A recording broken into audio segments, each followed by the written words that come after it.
and how much it's meant to you all. But you know, this all wouldn't have come together without the work of a lot of people. And Bobby, you and your crew have done just an outstanding job. We have them all stand up.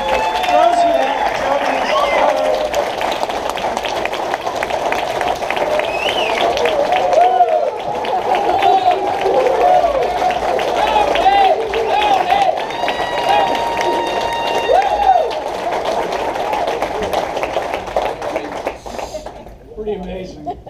You know, they put this together. Started 14 months ago.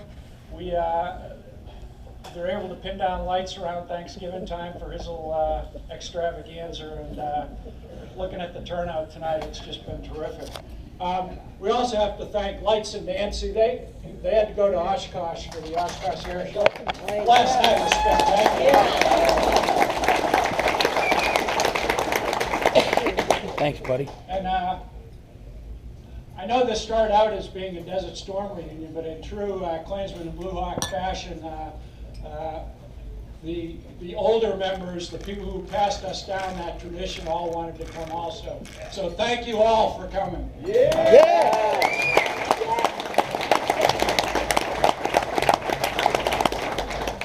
So tonight, I was trying to think what should I talk about. Obviously, the theme's 25 years since Desert Storm, but I said, well, we got to focus it a little bit here, and I want to focus on three things. I want to focus on people, I want to focus on the machines, and I want to focus on the mission, because they all had a very profound effect on all of us. And over the course of time, as you look back, things become sharper and sharper as to what the real success story was in Desert Storm. And so let's start with people, and let's start 26 years ago. And a lot of you in this room, I know what you were doing 26 years ago. It was a Saturday night, you had weekend liberty. We had just come back from a pretty awesome, what was called an East Coast cruise, where we had gone down to the Caribbean and then had to pull into some awful ports in New York for a Fleet Week, and then went up to Boston on the John F. Kennedy, which I think ended up in some marriages in this room.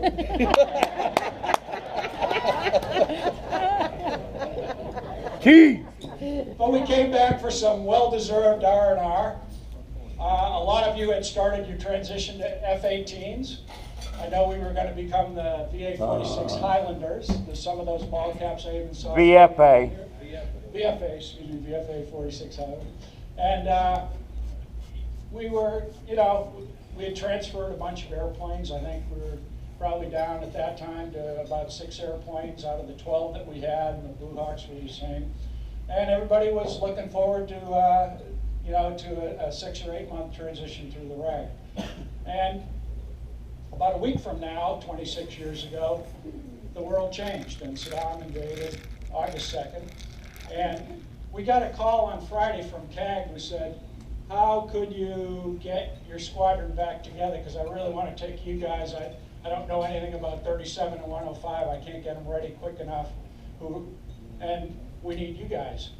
And there was no deployment order. There was nothing other than that phone call. And the people in this room put together a plan where we worked all weekend. We got our airplanes back from 37 to 105. There were people that were just scrambling to get these planes up. And the amazing thing was people were calling me, can I come, can I come, can I come? Everybody wanted to come to our squadrons. They all knew that this was going to be the big one, they wanted to come. And so Monday morning we had the planes, whatever. We got the call from CAG saying we're going, and we're going on Friday. And can you imagine this if this was industry and someone called you on a Friday afternoon and said, you're going to work all weekend, you're probably going to leave next week, and we don't know when you're coming back. Can you imagine the wailing, the national team, how much overtime am I going to sit over here? And there was none of that. It was, we're going to get this done. It was really amazing. And that carried on through the entire cruise. CAG said, plan on 3 months. It won't be any more than 3 months. Yeah. 8 months and some odd days later we got home. And a lot of you probably changed your skivvies inside out 3 or 4 times because you didn't pack enough to go. But really pretty amazing. And it is a real tribute to the people in this room that we were able to pull that off. I don't know how many times that's been done in history, but I probably can count on one hand and maybe even one finger. So we set off and you know, we sailed over into the Red Sea, got there, and hung out. And it, you know, it was a lot of fits and starts. It's going to happen. It's going to happen. It's not going to happen. You know, negotiations, and we sat there, throwing circles around for quite a while. We got out into the Mediterranean. I think we got into Turkey for a couple of ports. We got into Alexandria, Egypt at one point in time. I remember everybody got sick. And anyway, we made it through. And finally, in January, the balloon went up, which leads me to the next thing, the machines. Now, the A-7 at the time, of course, was well on its way to being phased out. And we were flying airplanes that were 15 to 20 years old. So think of cars that are 15 to 20 years old, and they require a lot of love and care. Our airplanes were probably technologically the most advanced airplanes that flew in Desert Storm, technologically. Mechanically, they were probably the oldest airplanes that were out there, probably along with the A6s. Yet, when we flew our airplanes, everything worked. And I would tell you from a pilot's view of that, those airplanes were better than the F-18s that were flying around us. They were better than the A6s. They were better than the Tomcats. And why was that? Well, first of all, I said the first thing, everything worked. You could rely on those airplanes. We got tools in those airplanes that were better than anyone was flying. We had something called the Airborne Self-Protect Jammer. We're the only airplanes that were configured to take that box. We took it, and if you ask the guys at these tables over here, they'll tell you they saved our lives on many occasions. We had, we took off a couple of the bomb racks on the airplane to let us go faster, and where's VD hiding? Saved a few lives there, right, VD? Being able to get a few extra knots out of those old airplanes. And we even had an airplane that was wired with a brand new missile called SLAM. Yeah. And those of you who remember seeing the photos, or actually the live video after the war, it made, I think it was Raytheon, a lot of money out of that.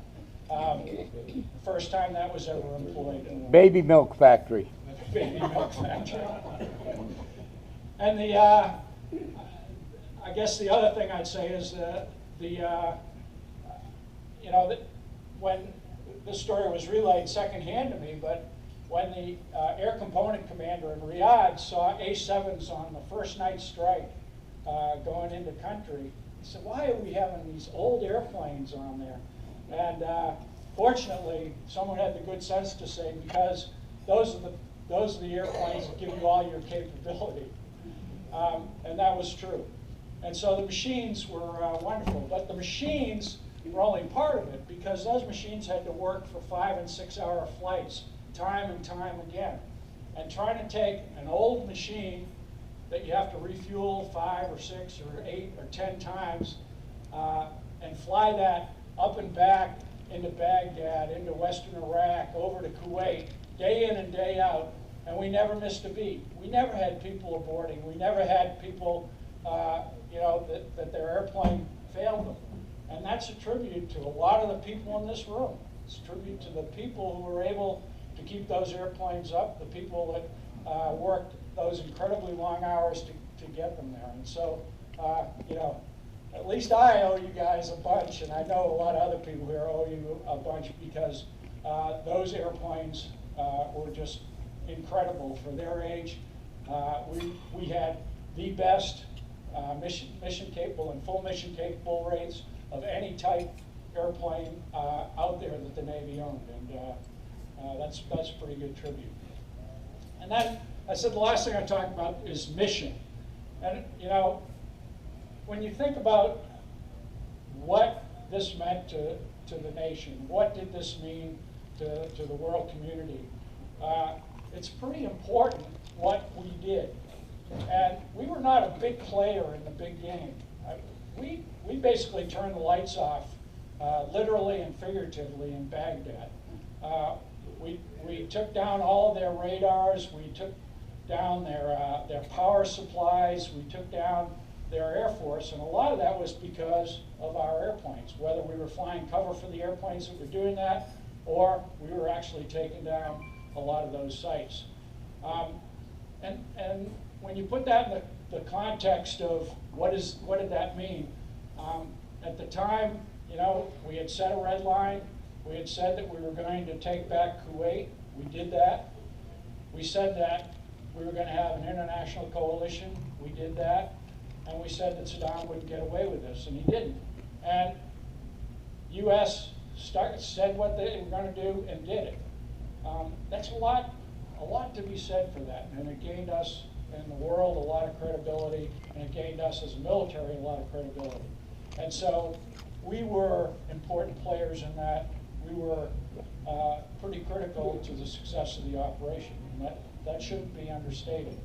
So when I look around this room and the success that all of you have had since Desert Storm, my chest kind of pokes out a lot, because I am so proud of whatever each and every one of you did for this country, whether it was during Desert Storm or whether those who went before us, the traditions that you passed on to us, you really made it happen, and my hat is off to you. So I thank you very much from the bottom of my heart.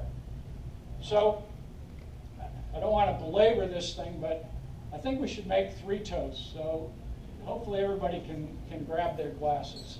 And the first toast would be to those who aren't with us tonight, to those who have passed on, and we owe them a debt of gratitude. Hear, hear. Salute.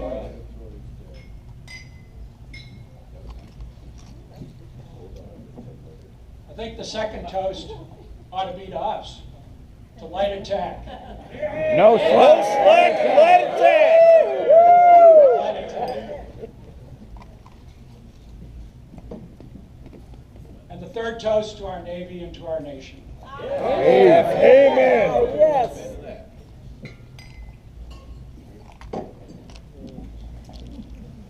All right, drink hearty and stay safe. Godspeed.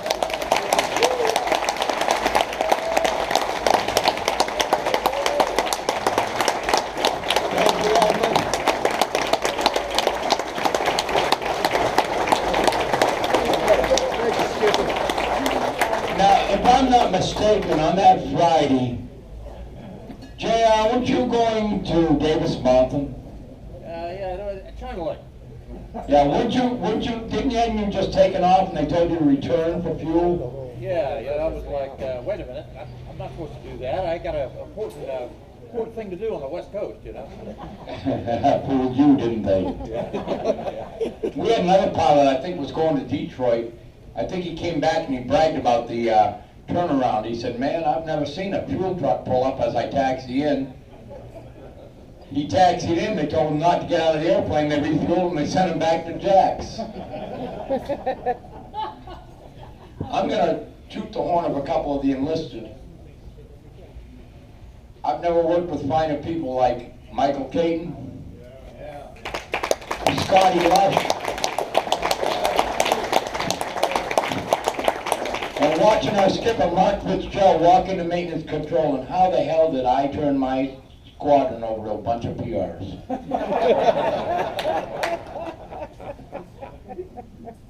Okay, as a perspective on the other side of that, our next guest speaker was an AD3. I'm sorry, he's a captain. I'm sorry, I'm not supposed to call him captain. Captain Selectee.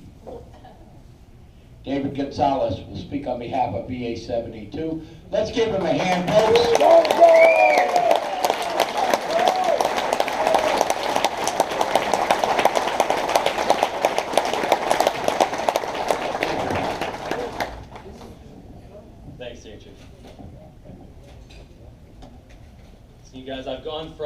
needing glasses to not needing glasses to needing them again. So.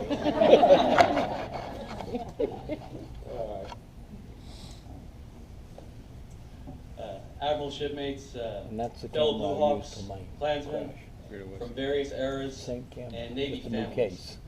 I'll tell you, thank you for giving me the honor to speak here tonight. I was just told a couple of days ago that you guys wanted me to speak, and okay, I'll just go here.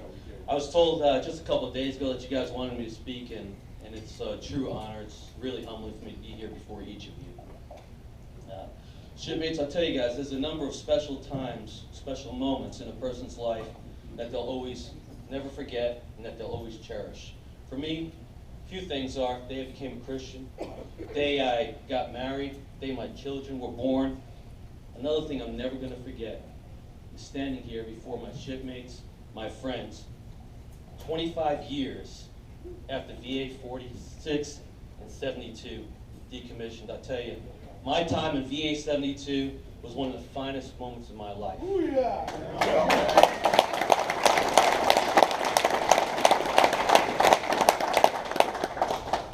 So I had the privilege of serving in VA-72, the world famous Blue Hawks. Yeah. No notice, no problem. We learned that, right? We learned that around Desert Storm time. I was there from 1987 to 1991.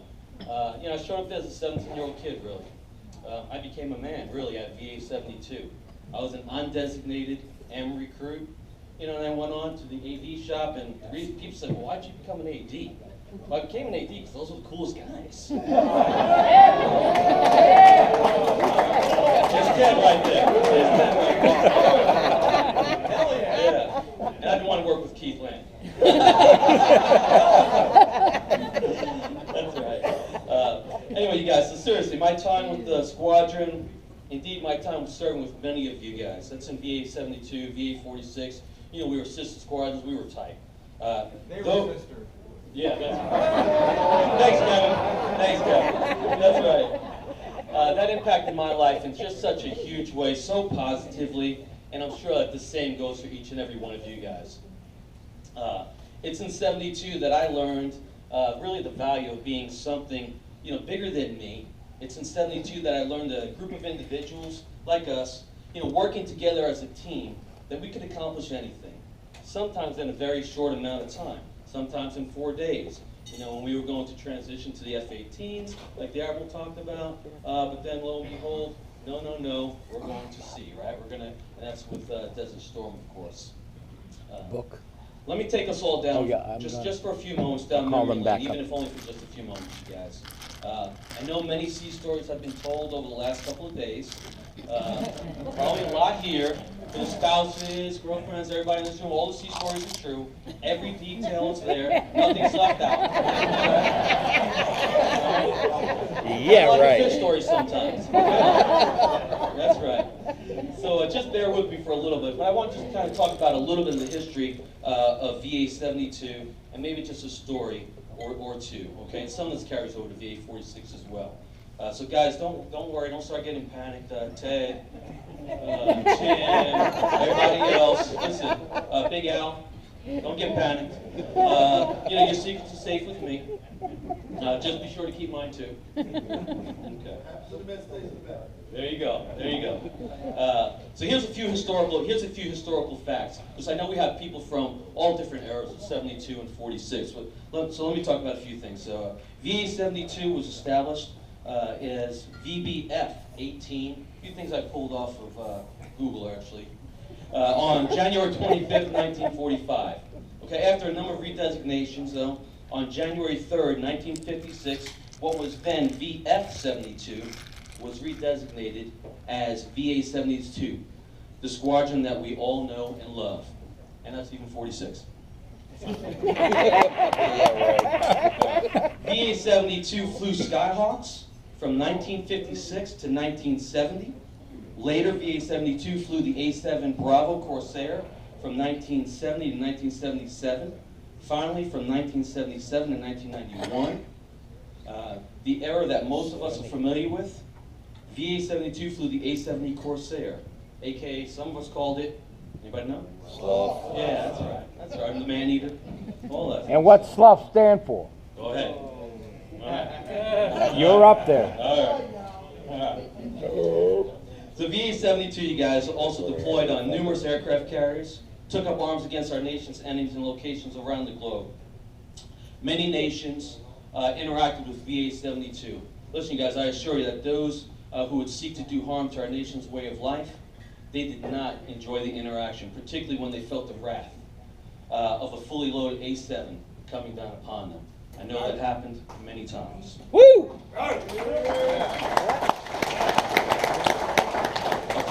Just a few more facts for you guys. 72 participated in missions across the globe, including such places like off the coast of communist Cuba, North Vietnam, Libya, Kuwait, and Iraq. None of these successful missions